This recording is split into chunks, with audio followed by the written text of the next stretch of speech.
Queen Elizabeth II died on 8 September 22.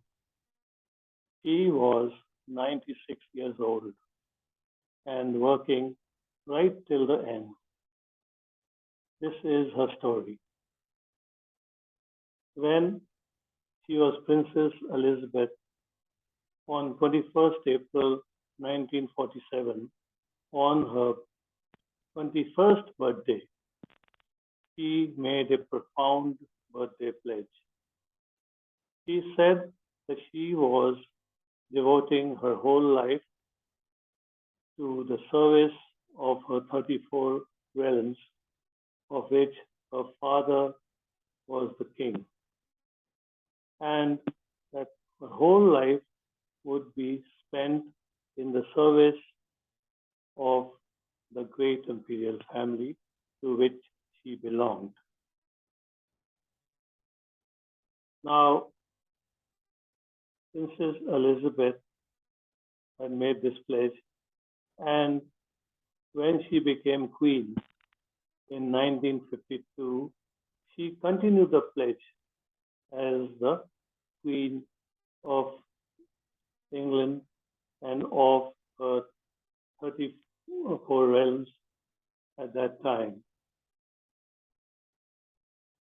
And while living this pledge to the very letter, the Queen became a radiant personality, as you can see on the left. When people saw the Queen, they saw that she was very humble. She was always laughing. She would look at people and look into their eyes and listen to them actively with total attention. And she would ask them three, four things about their families, where they came from, and what they like doing, and what could she do for them. She talked like this to everybody, whether the person was a commoner or another king or her governor general from her realms. Later on, when she went to the Commonwealth countries, she talked to the Commonwealth people, the common people there, in the same tone. Whenever she talked to anybody, it was with full attention and concentration, and the person felt as if he was in a glow with her. They were excluded from the world and talking to each other only. And everybody who met her came away with the thought that this was a great personality, a great woman, a woman who really cared and who laughed and who had a sense of humor, and especially a sense of the absurd.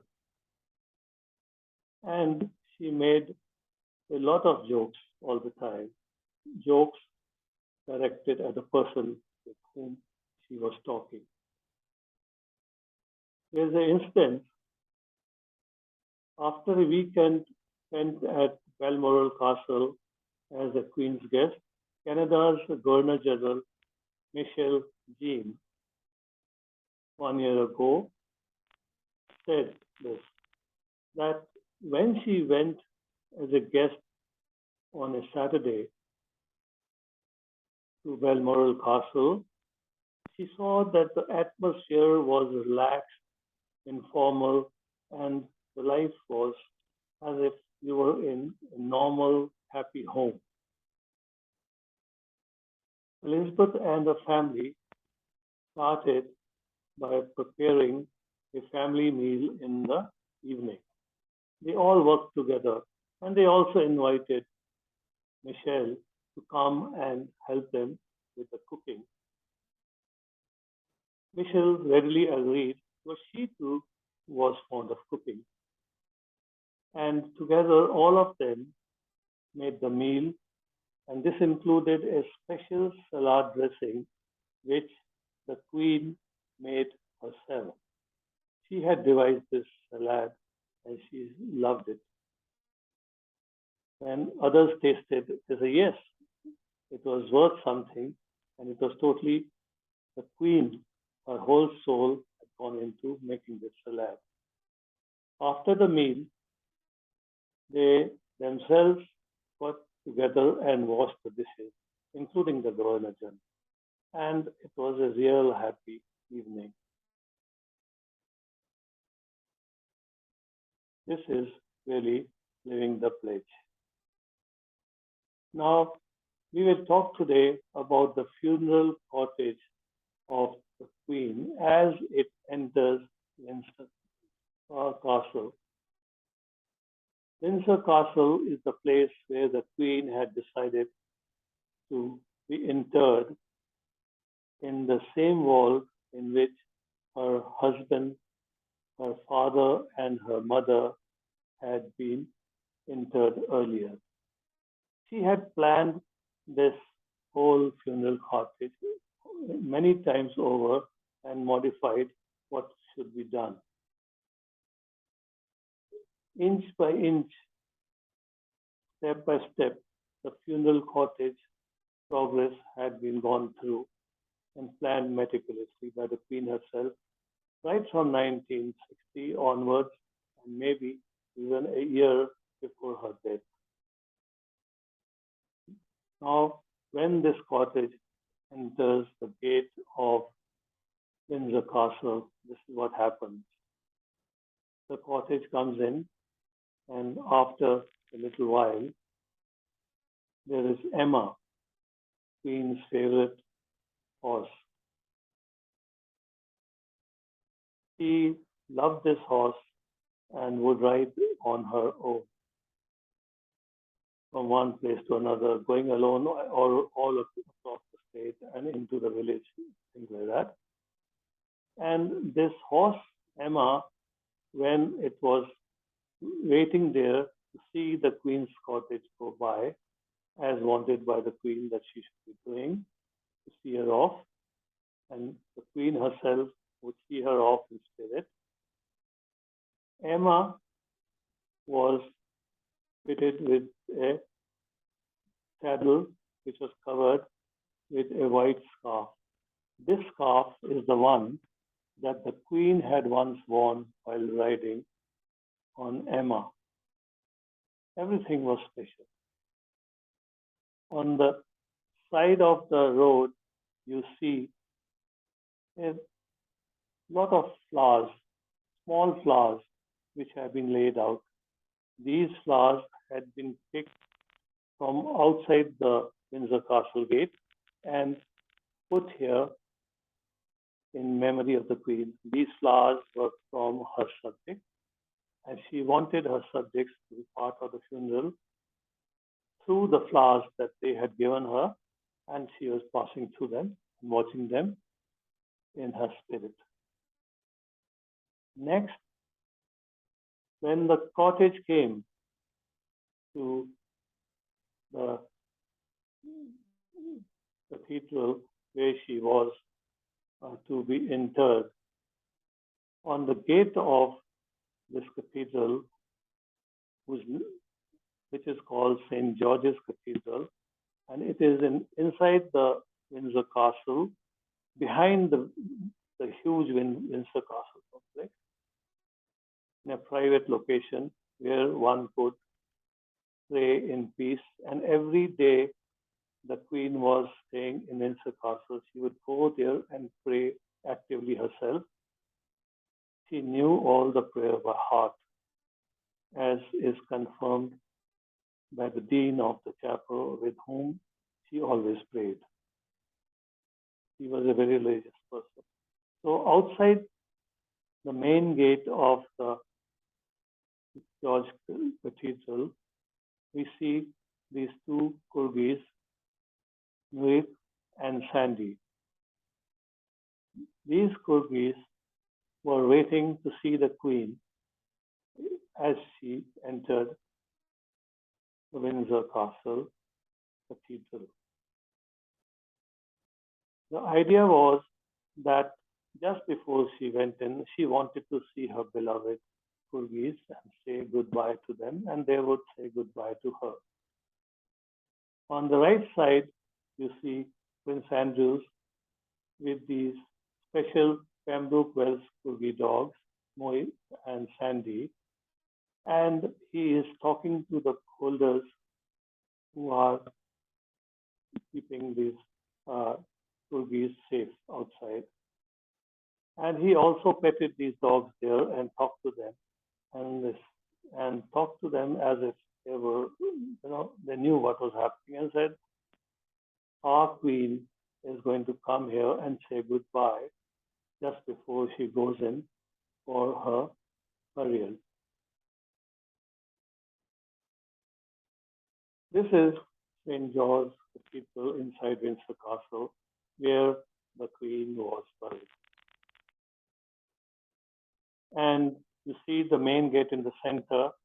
These Kurgis were actually standing on the right side of this gate. And as the funeral cottage went in, they said goodbye. And inside, waiting to say farewell to the Queen, were 800 special guests, of which there were worldwide leaders and other royal family guests who had been invited. There were around 500 of them. And apart from this, there was the royal family, the staff, and special invitees, people who had done something which had touched the Queen's heart. And these special people had been made members of the British Empire, third degree knighthood, third highest knighthood. And all these 200 people who had been knighted that very year by her, maybe she sensed that this was her last hurrah, and she wanted them to be part of her, and she wanted to thank her and thank them in this way. And they were also there, sitting in special seats right in front of where the cottage was kept for all the prayers and hymns and the praises that were being sung about the Queen just before she was buried. This was a special funeral service which took about an hour.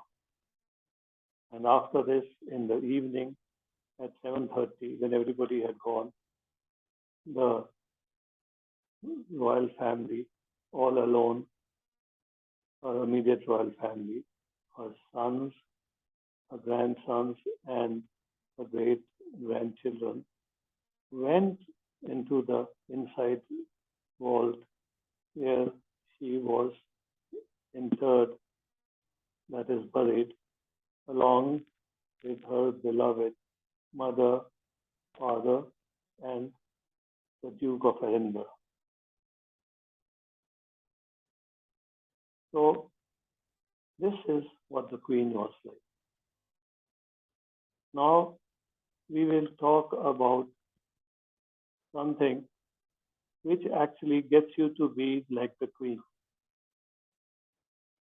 George Bernard Shaw had said that we should always act decisively, and he had the Queen in mind. Queen always acted decisively. Here is the quote that George Bernard Shaw made on this subject. He said, "The possibilities are numerous once we decide to act and not react." What he really meant that we should act from the heart. We should do what the heart tells us that we should do, and we should do it well. We should not look at the rationale behind the action and then do something based on rational thinking. We should act from the heart, and then it will be genuine. And this is what the Queen always did. Now I'll give a quote of what Leonardo da Vinci said 500 years ago. He was actually 500 years before his time.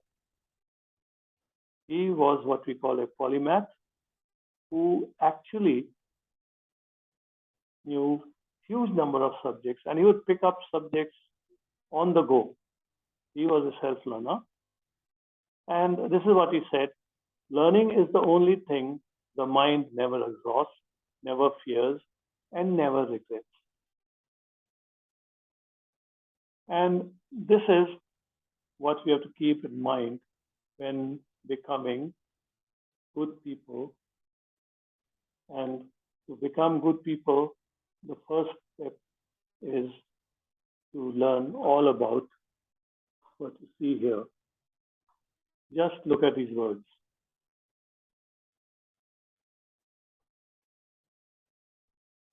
This is what leads to success. Yes, mission, vision, and value. And we'll see how. Mission is a statement which focuses on the present. You see this person flying high above the earth, but he has still a mission in mind, which is focusing on the present. You can be high above and dreaming about things to do and have a mission to do it and still be focusing on the present. You do not think of the past. You look at the present and focus on the future. And you focus on the future by looking at the future from the present time. You look at the future and you focus on the future by looking at the present time. And that is why it is called a mission statement. The second thing is vision. A vision statement is future oriented. From the present, you look well ahead into the future and you have a vision of what you really want to become ultimately. And you say that ultimately my aim is to work through my mission and become a very, good person who will leave a legacy for the world. The third thing are values. These are core values. Core values are a set of held beliefs and commitments. Please look at this again and see for yourself what this means. Just contemplate on your own. I'll give you 10 seconds.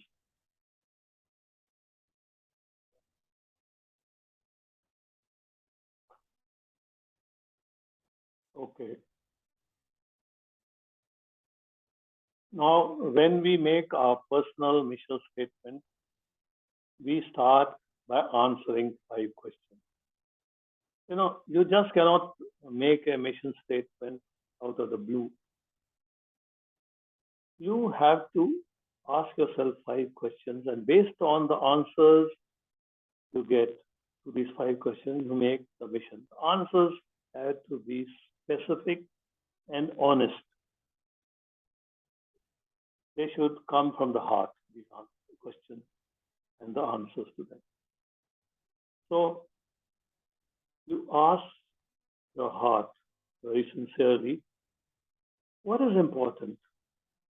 What and whom do I value? So you contemplate this.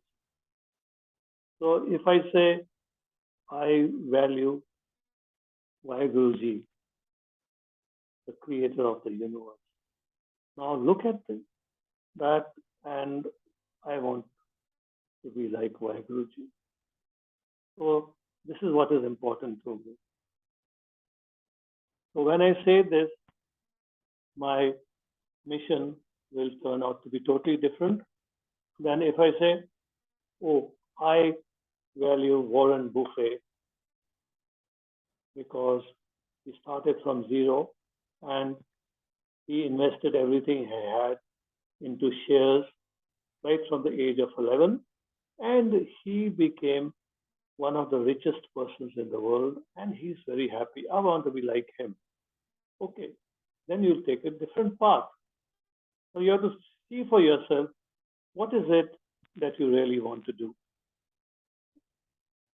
And the second thing you ask is, where do I want to go? In my life, where do I want to go? And then the third question is, how do I want to act?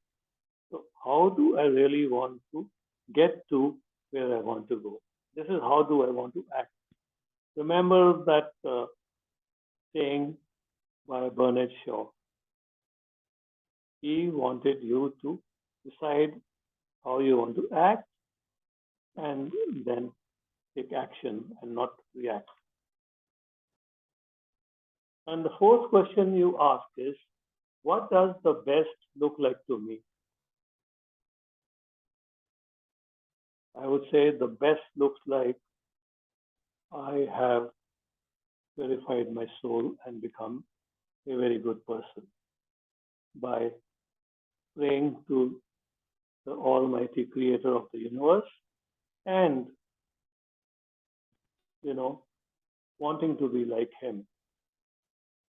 And when I have a guru who will lead me up to this path, to appreciate the unknowable Vaheguru, the creator of the universe, I can get to be what I want. They say that without a guru is a true enlightened teacher who has already reached a high level and he knows how to get there. So the guru shows you the path towards the unknown creator of the universe who created this universe 38.2 billion years ago from nothing. From nothing, the universe was created, and in 15 trillion years ago, it will collapse into nothing, and then other parallel universes will come into being. And already we may be having hundreds of universes in the sky. We just do not know. We cannot see them.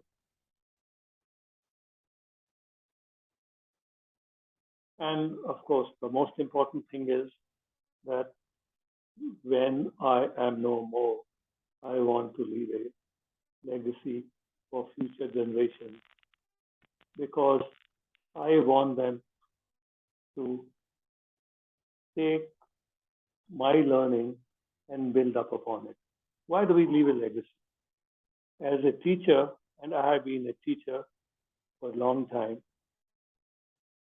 what we really want to do is to teach our students in such a way that they use this learning and convert it into useful knowledge, and they build themselves up based on what they learn from us.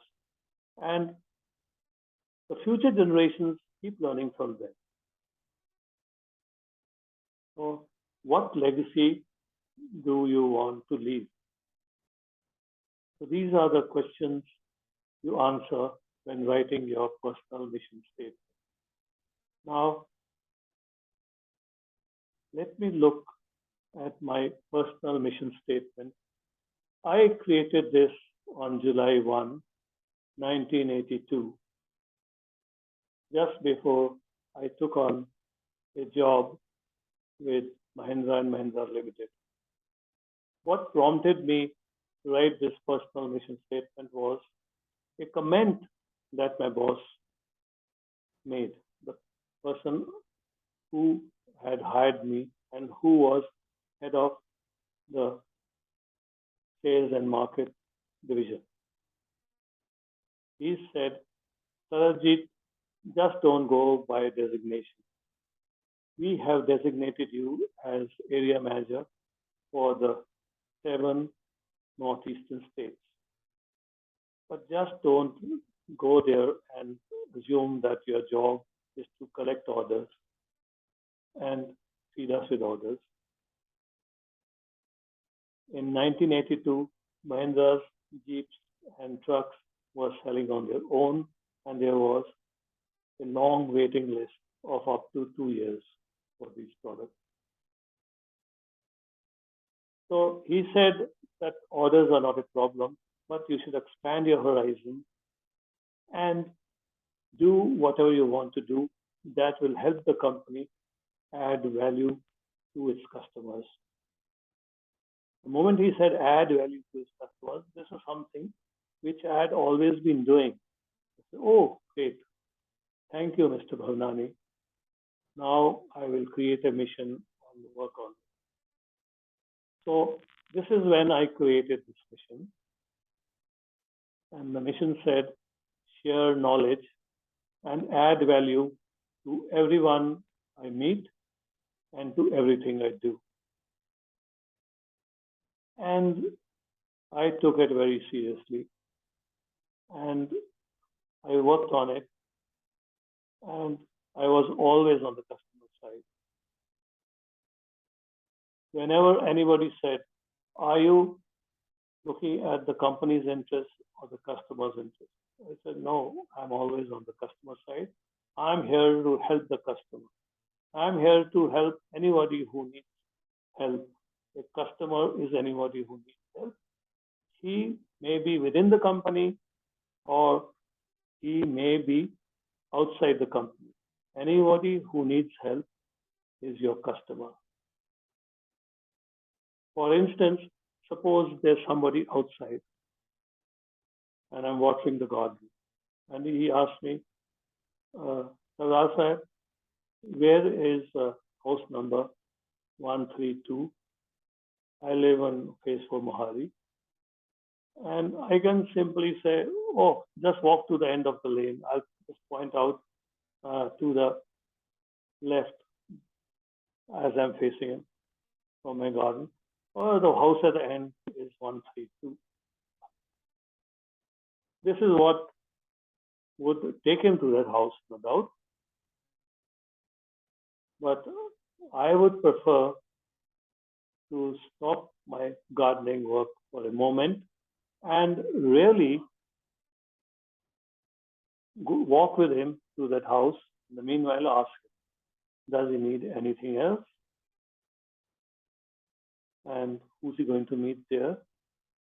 And then I'll go to him up to the front door of the house and say, okay, I'll ring the bell and introduce you to the person who stays here and his wife, whoever comes to the gate, and you can take over from there. Meanwhile, if you need anything else from me, you're welcome to come to my house. Now, if you remember or have read somewhere, Japanese as well as people in Hong Kong and Singapore are also like this. If you ask them for help, they will drop everything and help you, especially the Japanese. People think Japanese are, they do not talk to you. They are standoffish, but they are not. They are concentrating on something, but the moment you go and say hello to them, they will immediately bow down and say hello to you. How are you? Can I help you? And they help you in any which way that you want help.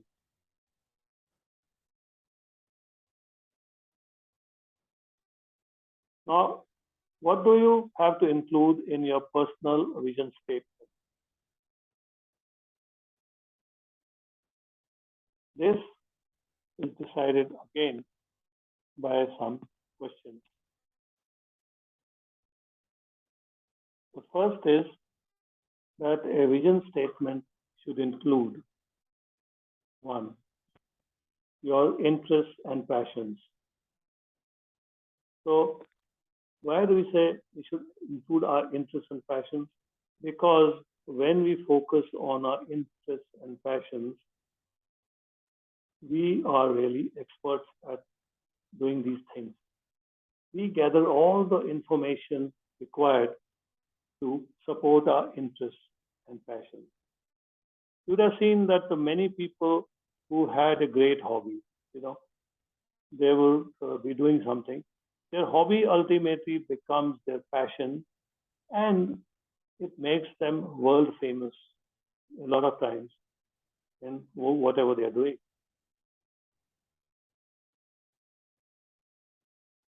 The second thing that you need to include in your vision is what you really, enjoy doing in your free time. Really speaking, in your free time, you would do something which really makes you happy, and you become again totally involved in it and a total expert in these things. So you must include things like this in your vision. What you would do all day long if you didn't have to work.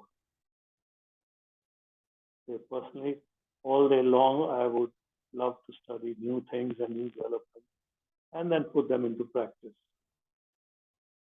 And for instance, suppose a painter comes to my house to paint the house.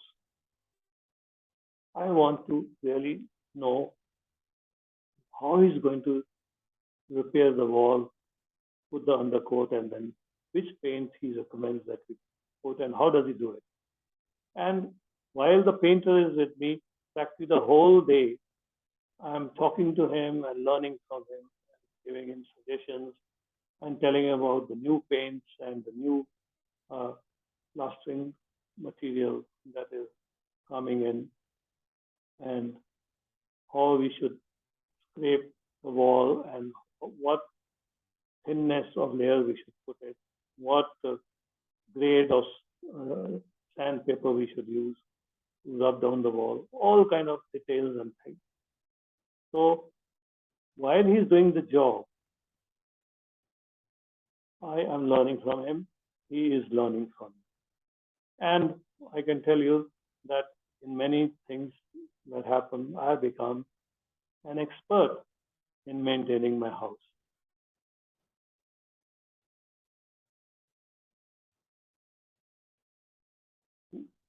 And the next thing I want to include is what you are good at doing.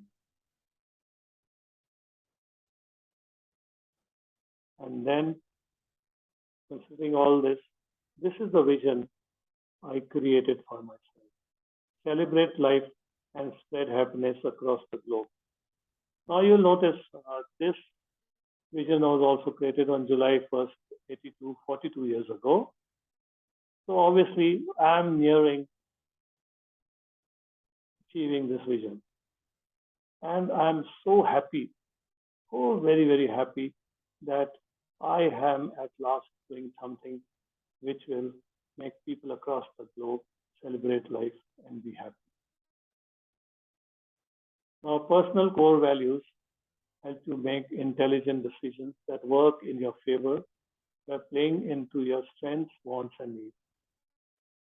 So, my core values are empathy, customer centricity, transparency, and secondly, ethical behavior and integrity. Integrity is that you do something when nobody's looking and nobody knows whether you're doing something good or bad, but still you do only things which are good. And then empowering the team. This means rewarding those who work with you, saying that you do whatever you want, learn from it, do your best, make mistakes, correct them, and keep doing things, but improve. And if you succeed, I will ensure that you get the rewards. But if you fail, the failures will be mine. I will take all the flack. Nobody is going to question me as the head of the department, but I will ensure that you get the rewards. But nobody will actually be able to point fingers at you. I will make sure of that. And this is how people stayed with me for years and years and learned. And they have achieved great positions for themselves because they learned this and are using all this with their teams now. Now, innovation and creativity for design in quality. I always believe what Einstein said, the design which is simplest is the best. And to achieve that, we use innovation and creativity to design in quality. And also, we get the best results. Now then, informed decision based on data, not opinion. This is the key.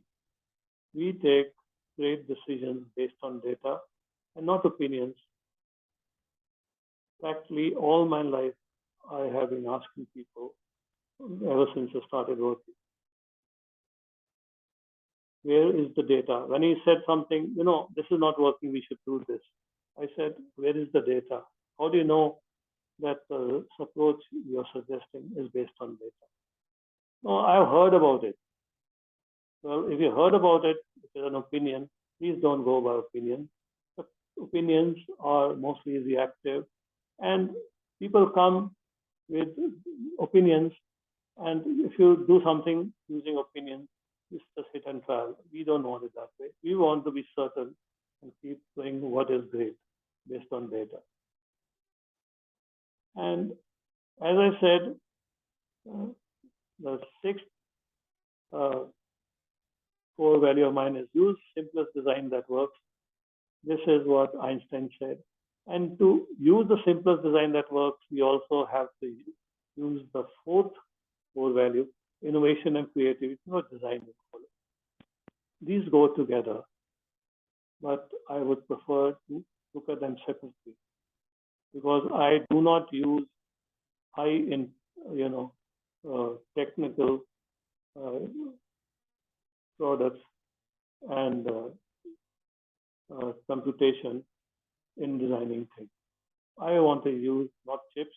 I want to use simple things that work, like Kanban system used by Ford, where they just pull a string, and you know that they want something at that station. So, learning agility, active listening, and core communication. These are great things to have. And this is my core value. Through practice, I have achieved learning agility. I can learn things very fast. And I have a knack for learning new and new things. And unless I had this knack, I wouldn't be where I am in creating the future for people and making them happy in this Industry 4 new age, where we are going into fast mechanized age, where soon cyborgs will be doing everything, just helping them where we can.